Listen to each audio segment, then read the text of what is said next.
بسم اللہ الرحمن الرحیم۔ سورۃ الکہف کے فضائل۔ بیت اللہ شریف تک نور ہی نور۔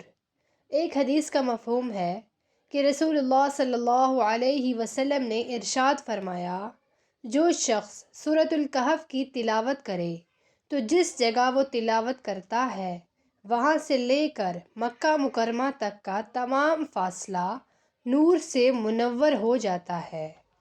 ایک جمعہ سے دوسرے جمعے تک نور۔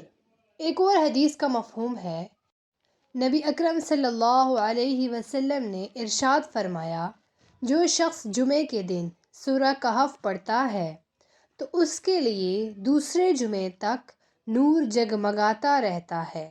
سبحان اللہ۔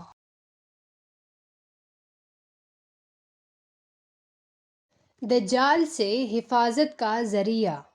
ایک اور حدیث کا مفہوم ہے، نبی اکرم صلی اللہ علیہ وسلم نے ارشاد فرمایا، جو شخص سورۃ الکہف کو ایسے پڑھے جیسے کہ وہ اتاری گئی ہے، یعنی کہ تجوید کے ساتھ اچھے انداز سے، اور پھر وہ دجال کو پا لے تو دجال اس پر مسلط نہیں ہو سکے گا۔